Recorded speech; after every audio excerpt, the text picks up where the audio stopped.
குட்டீஸ் எல்லாருக்குமே வந்து பாத்தீங்கன்னா குட் ஆஃப்டர்நூன்பா. எப்படி இருந்தது 11ஆம் வகுப்பு மாணவ செல்வங்களுக்கான கெமிஸ்ட்ரி எக்ஸாம்?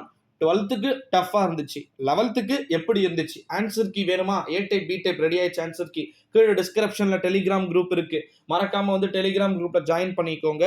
ஆன்சர் கீ உங்களுக்கு 130 இல்ல 140க்குலாம் வந்துடும். ரெண்டு டைப்புமே கேட்டிருக்காங்கப்பா, ஏ டைப் பி டைப். முன்னாடி இருக்கிற ஆன்சர் பார்த்து எழுதிருந்தீங்கன்னா கன்ஃபார்ம் பட்டை நாமம் தான். ஓகே, வாங்க இப்போ வீடியோக்குள்ள போகலாம். 70 மார்க்குக்கு வந்து பார்த்தீங்கன்னா இன்னைக்கு நீங்க எழுதியிருக்கக்கூடிய 11th கெமிஸ்ட்ரிக்கு எவ்வளோ மார்க் எடுத்தா பாஸ் அப்படின்னு வந்து பார்த்தீங்கன்னா வெறும் ஒரு 15 மதிப்பெண்கள் எடுத்தாலே நீங்க பாஸ் தான். ஓகேங்களா? அந்த 15 மதிப்பெண்கள் நீங்க எடுத்துருவீங்களா அப்படின்றத கீழே வந்து கமெண்ட்ல வந்து சொல்லுங்க. அது மட்டும் இல்லாம 1 மார்க் புக் பேக்ல இருந்து தான் கேட்டாங்களா? 2 மார்க் கொஸ்டின்ஸ் கம்பல்சரி எழுத முடிஞ்சிச்சா? 3 மார்க் கொஸ்டின்ஸ் கம்பல்சரி எழுத முடிஞ்சிச்சா? 5 மார்க் டிடிஎல் எழுத முடிஞ்சிச்சா? 5 டிடிஎல்கள் 5 மார்க்ல கம்பல்சரி கிடையாது. ஸோ அதனால வந்து பிரச்சனை வந்து பெருசாக வந்து கிடையாது. அப்படின்னாலும் கூட நிச்சயமாக வந்து 2024 எலெக்ஷன் வந்து பார்த்தீங்கன்னா இப்போ போயிட்டு இருக்கிறதுனால பேப்பர் கரெக்ஷன் சீக்கிரமாக தான் வந்து பண்ண போகிறாங்க. ஸோ அதில் வந்து பார்த்தீங்கன்னா பிரச்சனைகள் அப்படின்றது மேபி இருக்கிறதுக்கான சான்சஸ் இல்லை.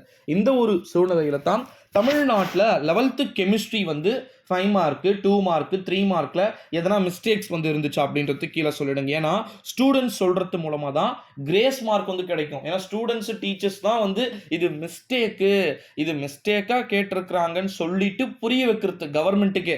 ஓகேங்களா? ஸோ அதனால ஸ்டூடெண்ட் சைடு இருந்து எதனா கமெண்ட்ஸ் வந்து இருக்கா அப்படின்றதையும் வந்து சொல்லிடுங்க. டைம் பற்றிருக்கோம் 70 மார்க்குக்கு, அதெல்லாம் பற்றிருக்கோம், பிரச்சனை இல்லை. எனக்கு கேட்ட வரைக்கும் ஒஸ்ட்டாக வந்திருக்கலாம். மேபி உங்களுக்கு எப்படி இருந்துச்சு? ஒரு சில ஸ்டூடெண்ட்ஸ் ஒரு சில கருத்து கணிப்புகளையும் வெளியிடுவாங்க. ஸோ ஒவ்வொருத்தருடைய மைண்ட் செட் ஒரு மாதிரி வந்து இருக்கும். ஓகேங்களா? உங்களுக்கு எப்படி இருந்துச்சு அப்படின்றத வந்து சொல்லுங்க. ஏ டைப் பி டைப் 1 மார்க்கு ஒரே ஆன்சர் தான்ப்பா. பட் ஆனால் ஒன்று, உங்களுக்கு ஒன்றுன்னு ஆன்சர் வந்து ஏவா இருக்கும், உங்கள் ஃப்ரெண்டுக்கு அது சியா ஆன்சராக இருக்கும். ஓகேங்களா? இதுதான் அங்கே கான்செப்ட். ஆனால் மாற்றி கேட்டு கொண்டக மண்டக கேட்டு வச்சிருப்பாங்க.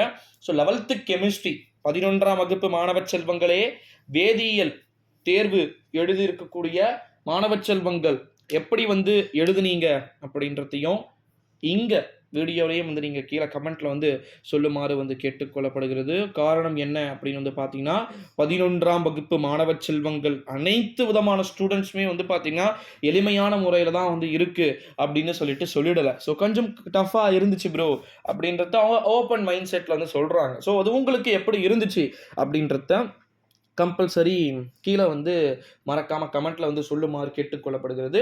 ஸோ எனக்கு தெரிந்து நிச்சயமாக வந்து ஈஸியாக இருந்திருக்கலாம். ஆனால் 1-2 கஷ்டமாகவும் இருந்திருக்கலாம். எப்படி இருந்துச்சுன்னு மறக்காமல் வந்து கமெண்ட்டில் வந்து சொல்லிவிடுங்கள் நண்பர்களே.